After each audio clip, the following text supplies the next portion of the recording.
আসসালামু আলাইকুম। এখন শুনবেন সংবাদ শিরোনাম।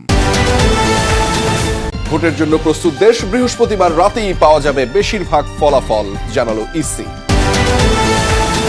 নেত্রকোনায় 4টি ভোট কেন্দ্র পোড়ানোর চেষ্টা দুর্বৃত্তদের। বগুড়ায় বিএনপি নেতার চোখ উপড়ে ফেলার অভিযোগ জামাতের বিরুদ্ধে।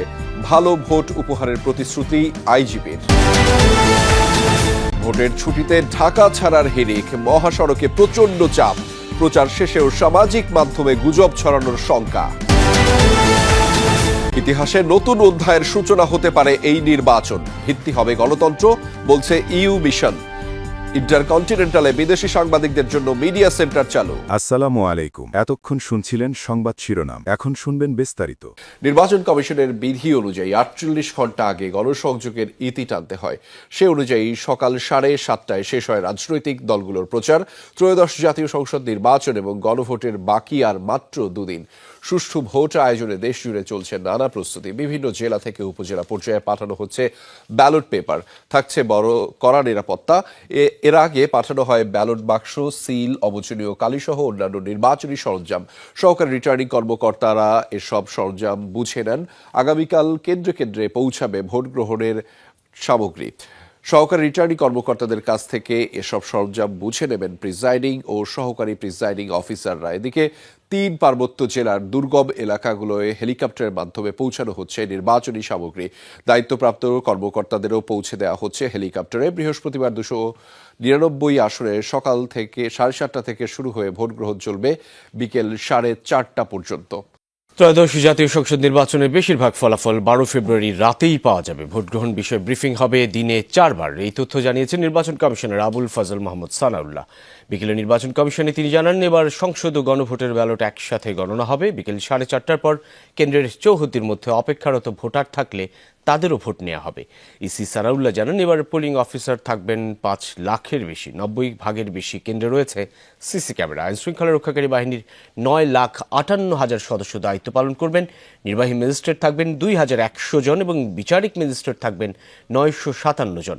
নির্বাচনে 299 আসনে 2,028 জন প্রার্থী লড়বেন। কমিশনার সানাউল্লাহ আরও জানান, মঙ্গলবার সকাল পর্যন্ত 7,30,000 পোস্টাল ভোট ইসিতে পৌঁছেছে। ব্যালট পেপার ও নির্বাচনী সামগ্রী কাল থেকে বিতরণ শুরু হবে। সন্ধ্যা নাগাদ পৌঁছাবে কেন্দ্রে। অতি প্রতীক্ষিত ত্রয়োদশ জাতীয় সংসদ নির্বাচন এবং গণভোট 2026। ভোট গণনা শেষ হওয়ার সাথে সাথেই প্রিজাইডিং অফিসার গণনা কার্যক্রম হাতে নেবেন। গণনা কার্যক্রম একই সাথে শুরু হবে। তা না হলে দেখা যাবে জাতীয় সংসদ নির্বাচনের ফলাফল পাওয়ার পরে এজেন্টরা দৌড় মেরে চলে গেছে, আর কেউ থাকবে না। আবার যদি আপনি গণভোটের ফলাফল আগে ডিক্লেয়ার করেন, অস্থিরতা তৈরি হবে বাইরে। ফলাফলই হয়তো দেখা যাবে মাঝরাতের মধ্যে পেয়ে গেছি আমরা। পরের দিন সকালবেলায় এই প্রত্যেকটা কেন্দ্রে যেটা আনঅফিসিয়াল ফলাফল আগে ডিক্লেয়ার করা হয়েছে, এটা ফর্ম 18-তে লিপিবদ্ধ করে প্রার্থী বা তার এজেন্টের উপস্থিতিতে রিটার্নিং অফিসার স্বাক্ষর করবেন। সেটার উপর ভিত্তি করে কিন্তু পরবর্তীতে গেজেট পাবলিশ হবে। সংসদ নির্বাচন সামনে রেখে জাতির উদ্দেশ্যে ভাষণ দেবেন অন্তর্বর্তী সরকারের প্রধান উপদেষ্টা ডক্টর মোহাম্মদ ইউনূস। আজ সন্ধ্যা 7টায় জাতীয় নির্বাচন, জুলাই জাতীয় সনদ ও গণভোট সামনে রেখে এই ভাষণ দেবেন তিনি। ভাষণটি বাংলাদেশ টেলিভিশন এবং বাংলাদেশ বেতারে সরাসরি সম্প্রচার করা হবে। প্রধান উপদেষ্টার ফেসবুক পেজে এক পোস্টে এই তথ্য নিশ্চিত করা হয়েছে। বৃহস্পতিবার সারা দেশে একযোগে জাতীয় সংসদ নির্বাচন এবং সংবিধান সংস্কার সংক্রান্ত গণভোট অনুষ্ঠিত হবে। নির্বাচনের মাত্র 2 দিন আগে এই ভাষণের মাধ্যমে প্রধান উপদেষ্টা জাতিকে বেশ কিছু নির্দেশনা দেবেন বলে ধারণা করা হচ্ছে। নেত্রকোনা সদরের একটি ভোট কেন্দ্রে আগুন দিয়েছে দুর্বৃত্তরা। আগুন দেওয়ার চেষ্টা করা হয় আরও 3টি কেন্দ্রে। সোমবার রাত 1:30 নাগাদ কয়েকজন দুর্বৃত্ত পৌর শহরের পারলা সরকারি প্রাথমিক বিদ্যালয়ের একটি কক্ষে পেট্রোল ঢেলে আগুন ধরিয়ে দেয়। স্থানীয়রা টের পেয়ে আগুন নিয়ন্ত্রণে আনে, তবে পুড়ে যায় কেন্দ্রের কয়েকটি বেঞ্চ। পরে লাইট সরকারি প্রাথমিক বিদ্যালয়, বামন মহা সরকারি প্রাথমিক বিদ্যালয় এবং দড়িজাগি সরকারি প্রাথমিক বিদ্যালয় ভোট কেন্দ্রেও অগ্নিসংযোগের চেষ্টা করা হয়। সকালে কেন্দ্রগুলো পরিদর্শন করে পুলিশ সহ আইন শৃঙ্খলা রক্ষাকারী বাহিনীর সদস্যরা। সিসি ক্যামেরার ফুটেজ বিশ্লেষণ করে জড়িতদের আইনের আওতায় আনার চেষ্টা করছে পুলিশ।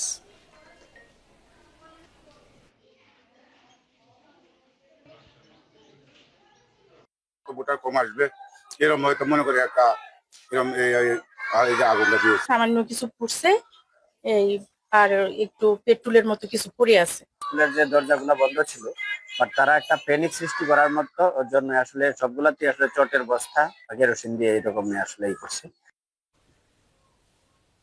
দর্শক, নেত্রকোনার পাশাপাশি বগুড়াতেও কিন্তু সহিংসতার ঘটনা ঘটেছে। বগুড়ার নন্দীগ্রামে জামায়াত নেতাকর্মীদের হামলায় ইউনিয়ন বিএনপি সভাপতির ডান চোখ উপড়ে ফেলার অভিযোগ উঠেছে। দুপুরে সংবাদ সম্মেলনে এই অভিযোগ করেন বগুড়া 4 আসনের বিএনপি প্রার্থী মোশাররফ হোসেন। তিনি বলেন, গতরাতে নন্দীগ্রামের পার্শ্বন এলাকায় জামায়াত নেতাকর্মীরা ভোটারদের মাঝে টাকা বিতরণের জন্য একটি বাড়িতে অবস্থান নিয়েছে। পরে সেখানে যায় বিএনপি প্রার্থী সমর্থক ও স্থানীয় নেতাকর্মীরা। সেখান থেকে সালথা মাঝগ্রাম ইউনিয়ন স্বেচ্ছাসেবক লীগের সভাপতি বেলাল হোসেন ও জামায়াতের একজনকে আটকের পর পুলিশে খবর দেওয়া হয়। বিএনপি প্রার্থীর দাবি, পুলিশ ঘটনাস্থলে পৌঁছানোর আগেই জামায়াত নেতাকর্মী আর দাঁড়িপাল্লা প্রার্থীর সমর্থকরা তার কর্মী সমর্থকদের উপর হামলা চালায়। ইউনিয়ন বিএনপির সভাপতি মাসুদ রানা সহ কয়েকজনকে মারধর করা হয়। উপড়ে ফেলা হয় মাসুদ রানার ডান চোখ, ছিনিয়ে নেওয়া হয় আটককৃত দুজনকে। এ সময় কয়েকটি বাড়ি ভাঙচুর করা হয় বলেও দাবি বিএনপি প্রার্থীর। ছেলের চোখ উপড়ে ফেলার খবরে দুপুরে স্ট্রোক করে মারা গেছেন মাসুদ রানার মা মাজেদা বেগম। সংবাদ সম্মেলনে হামলার অভিযোগ অস্বীকার করেছে জামায়াত। আমরা অতি দ্রুত তাদেরকে ক্লোজ করে নতুন অফিসার অ্যাপয়েন্টমেন্ট করার জন্য বিনীতভাবে অনুরোধ করছি। তাছাড়া যদি ঘটনা ঘটে তারা বলবে দেখছি আর দেখতেছি, ততক্ষণে সব ইচ্ছা খতম হয়ে যাবে।